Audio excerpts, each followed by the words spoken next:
নমস্কাৰ শ্ৰেণীকোঠাৰ অন্য এটা ভিডিঅ'লৈ তোমালোক সকলোকে মই স্বাগতম জনাইছো।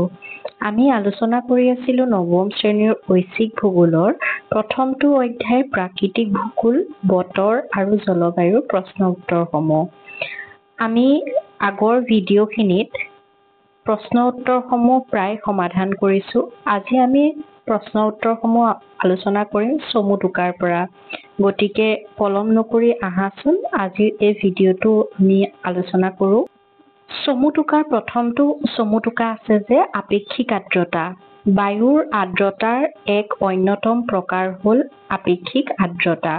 কোনো নিৰ্দিষ্ট উষ্ণতাত নিৰ্দিষ্ট আয়তনত বায়ুত থকা জলীয় বাষ্পৰ ভৰৰ লগত সেই একে উষ্ণতাত সেই আয়তনৰ বায়ুখিনি সংপৃক্ত হ'বলৈ প্ৰয়োজনীয় জলীয় বাষ্পৰ ভৰৰ যি অনুপাত তাকে আপেক্ষিক আৰ্দ্ৰতা বোলে। আপেক্ষিক আৰ্দ্ৰতা হৈছে এক অনুপাত যাক শতকৰা হিচাপত প্ৰকাশ কৰা হয়। দ্বিতীয়টো হৈছে বায়ুমণ্ডলীয় চাপ। বায়ুমণ্ডলীয় চাপটো আমি ৫ নম্বৰ প্ৰশ্নৰ উত্তৰত লিখি আহিছো। গতিকে ৫ নম্বৰ প্ৰশ্নৰ উত্তৰ যিটো আছিলে সেইটো লিখি দিলে ইয়াৰ হৈ যাব, বায়ুমণ্ডলীয় চাপৰ চমু টোকা হৈ যাব। তাৰ পাছত আহিলে চাপ বলয়। চাপৰ তাৰতম্যৰ বাবে বায়ুমণ্ডলৰ কোনো অংশত উচ্চ চাপ আৰু নিম্ন চাপৰ সৃষ্টি হয়। এই উচ্চ চাপ আৰু নিম্ন চাপৰ অঞ্চলসমূহে ভূপৃষ্ঠক এটা আৱৰণেৰে আৱৰি আছে। এই আৱৰণটোকে বায়ুমণ্ডলীয় চাপ বুলি কোৱা হয়। ইয়াৰ পিছত আছে ভিন্ন প্ৰকাৰৰ বৃষ্টিপাত। বৃষ্টিপাত বা বৰষুণ প্ৰধানতঃ ৫ প্ৰকাৰৰ। সেয়া হৈছে পৰিচলন বৃষ্টি। সূৰ্যৰ প্ৰখৰ তাপত ভূপৃষ্ঠৰ বায়ু উত্তপ্ত হৈ ঊৰ্ধ্বগামী হয় আৰু এইদৰে ঊৰ্ধ্বগামী হোৱা বায়ুত থকা জলীয় বাষ্প শীতল হৈ ঘনীভৱন প্ৰক্ৰিয়াৰে বৰষুণ সৃষ্টি হয়। এনেদৰে হোৱা বৃষ্টিকে পৰিচলন বৃষ্টি বোলে। ইয়াৰ পাছত আহিলে শৈলোৎক্ষেপ বৃষ্টি। বায়ুত থকা জলীয় বাষ্পখিনি ঘনীভূত হৈ পৰ্বত-পাহাৰৰ প্ৰতিবাদ ঢালত প্ৰচুৰ বৃষ্টিপাত হয়। এনেকৈ সংঘটিত হোৱা বৃষ্টিপাতকে শৈলোৎক্ষেপ বৃষ্টিপাত বোলা হয়। ইয়াৰ পিছৰ বৃষ্টিপাতৰ প্ৰকাৰটো হৈছে ঘূৰ্ণী বৃষ্টিপাত। নিম্নচাপ কেন্দ্ৰৰ বায়ু উত্তপ্ত হৈ ঊৰ্ধ্বগামী হয় আৰু ঊৰ্ধ্বগামী বায়ুত থকা জলীয় বাষ্প ঘনীভূত হৈ পিছত বৰষুণৰ সৃষ্টি কৰে। ঘূৰ্ণীবতাহৰ লগত ধাৰাসাৰে হোৱা এনে বৃষ্টিপাতক ঘূৰ্ণী বৃষ্টি বুলি কোৱা হয়। ইয়াৰ পিছৰ প্ৰকাৰটো হৈছে অক্ষ বৃষ্টিপাত। পৃথিৱীৰ কিছুমান অঞ্চলত অৰ্থাৎ কোনো অংশত জলীয় বাষ্পপূৰ্ণ বতাহৰ দ্বাৰা সঘনে বৰষুণ হৈ থাকে। অক্ষাংশ সাপেক্ষে হোৱা এনে বৰষুণক অক্ষ বৃষ্টিপাত বোলা হয়। ইয়াৰ শেষৰ প্ৰকাৰটো হৈছে অৰণ্য বৃষ্টি। অৰণ্য অঞ্চলৰ বায়ু দৰাচলতে চেঁচা হৈ থাকে আৰু এই বায়ু সোনকালে ঘনীভূত হ'বলৈ সুযোগ পায়। ফলত অৰণ্য অঞ্চলত সঘনে বৰষুণ হয় আৰু এনে বৰষুণক অৰণ্য বৃষ্টি বোলে। ইয়াৰ পিছত আহিব জলবায়ুৰ ওপৰত অক্ষাংশৰ প্ৰভাৱ। এই চমু টোকাটো তোমালোকে ৯ নম্বৰ প্ৰশ্ন উত্তৰৰ অক্ষাংশৰ যি দফা আছে সেই তাৰ দফাটোৰ সৈতে একে হয়। গতিকে সেই দফাটো আচলতে মুখস্থ কৰিলে ইয়াৰ উত্তৰ হৈ যাব। গতিকে বেলেগকৈ আৰু নতুন উত্তৰ মুখস্থ কৰাৰ দৰকাৰ নাই বা পঢ়াৰ দৰকাৰ নাই।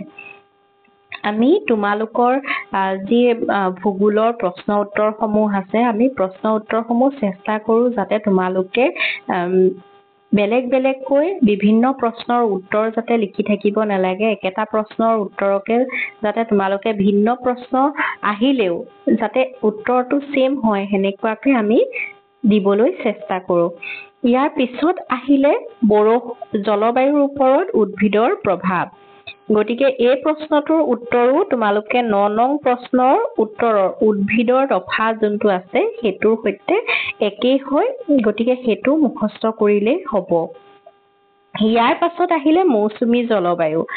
মৌচুমী জলবায়ুটো তোমালোকে ১১ নং প্ৰশ্নৰ উত্তৰত যেতিয়া আমি জলবায়ুৰ প্ৰকাৰসমূহ আলোচনা কৰি আছিলো তাতে আমি মৌচুমী জলবায়ুৰ বিষয়েও লিখিছিলো গতিকে তাৰ যোনটো মৌচুমী জলবায়ু দফা আছে সেইটোৰ উত্তৰৰ সৈতে একেই হয় ইয়াৰ পাছত আহিলে টাইগা জলবায়ুটো আমি 11 নং প্ৰশ্নৰ উত্তৰত আমি কৰিছিলো টাইগা জলবায়ুটো আচলতে উপমহাদেশীয় জলবায়ু বুলি জনা যায় গতিকে এই দফাটোৰ সৈতে একেই হ'ব তাৰ পাছত আহিলে ভূমধ্যসাগৰীয়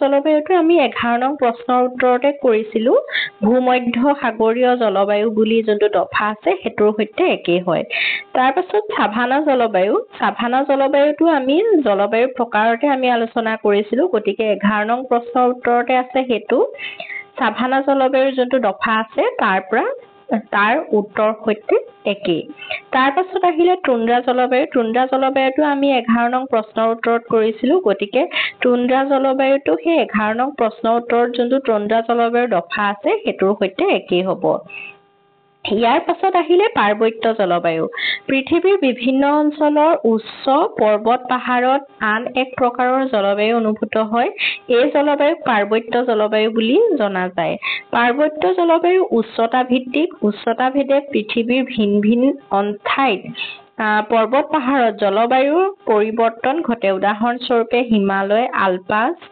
ৰকি এণ্ডিছ আদি পৃথিৱীৰ সুউচ্চ পাৰ্বত্য অঞ্চলসমূহত এক সুকীয়া জলবায়ু অনুভূত হয় এই জলবায়ু অঞ্চলবোৰ ভেড়া আৰু অন্যান্য জীৱ-জন্তু পোহপালনৰ বাবে উপযোগী এতিয়া আহিলে 13 নম্বৰ প্ৰশ্ন উত্তৰসমূহলৈ 13 নম্বৰৰ প্ৰথমটো প্ৰশ্ন হৈছে বায়ুমণ্ডল ভূপৃষ্ঠৰ কিমান উচ্চতালৈ প্ৰসাৰিত হৈ আছে উত্তৰটো হ'ব যে বায়ুমণ্ডল ভূপৃষ্ঠৰ পৰা প্ৰায় 10,000 কিলোমিটাৰ উচ্চতালৈ প্ৰসাৰিত হৈ আছে তাৰ পাছত আহিলে ক্ৰুটি হাৰ কি বায়ুমণ্ডলৰ মাজেৰে ওপৰলৈ প্ৰতি 1 কিলোমিটাৰ উচ্চতাত বায়ুৰ চাপ গড় হিচাপত 6 ডিগ্ৰী চেলছিয়াছ হাৰত কমিবলৈ ধৰে ইয়াকে ক্ৰুটি হাৰ বোলা হয় তাৰ পিছত আহিলে সাগৰ পৃষ্ঠত বায়ুমণ্ডলৰ চাপ গড় হিচাপে কিমান মিলিবাৰ হিচাপত সাগৰ পৃষ্ঠত 15 চেণ্টিগ্ৰেড উত্তাপত বায়ুৰ চাপ 1013.2 মিলিবাৰ বুলি ধৰা হয় তাৰ পাছত আহিলে বায়ুৰ আৰ্দ্ৰতা বুলিলে কি বুজা বায়ুৰ আৰ্দ্ৰতা বুলিলে বায়ুত মিহলি হৈ থকা জলীয় বাষ্পৰ পৰিমাণক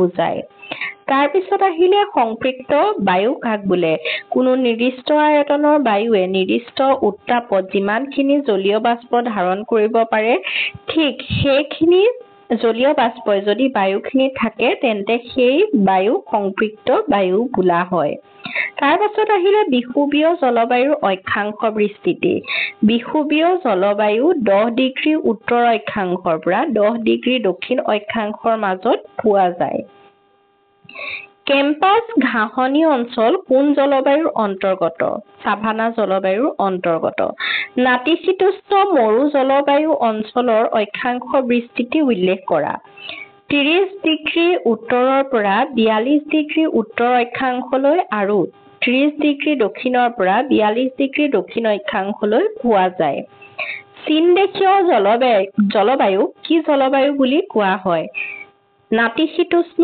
জলবায়ুক চীনদেশীয় জলবায়ু বুলিও জনা যায় অনিয়মিত বতাহৰ এটা উদাহৰণ দিয়া অনিয়মিত বতাহৰ এটা উদাহৰণ হৈছে ধুমুহা বতাহ উষ্ণ বায়ু ৰাশিৰ জলীয় বাষ্প ধাৰণ ক্ষমতা কিয় বেছি কাৰণ তাপ পালে বায়ু প্ৰসাৰিত হয় যাৰ ফলত জলীয় বাষ্প ধাৰণ ক্ষমতা বৃদ্ধি পায় বায়ুমণ্ডলৰ নিম্ন ভাগত বায়ুৰ চাপ কিয় বেছি বায়ু স্বাভাৱিকতে সংকোচনশীল আৰু সেইবাবে তলৰ স্তৰৰ বায়ুখিনি বেছিকৈ সংকুচিত হৈ পৰে ফলত ঘনত্বও বাঢ়ে ঘনত্ব বাঢ়িলে চাপ বাঢ়ে ফলস্বৰূপে নিম্ন ভাগত বায়ুৰ চাপ বেছি হয়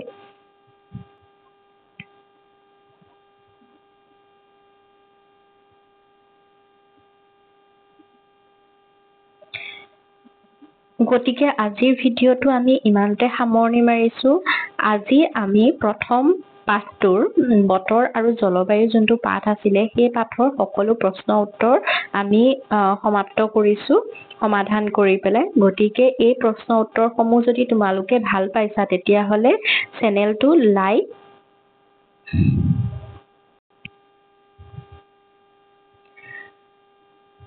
আজি আমি প্ৰথমটো অধ্যায় যোনটো বতৰ আৰু জলবায়ু আছিলে সেই পাঠৰ সম্পূৰ্ণ প্ৰশ্ন উত্তৰসমূহ সমাধান কৰি শেষ হৈছে।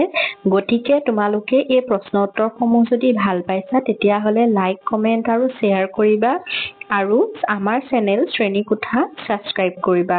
তোমালোকক যদি এই প্ৰশ্ন উত্তৰসমূহৰ PDF লাগে তেতিয়াহ'লে আমাৰ স্ক্ৰীনত থকা নাম্বাৰ কেইটাত কন্টেক্ট কৰিবা, আমি তোমালোকক PDF খিনি দি দিম।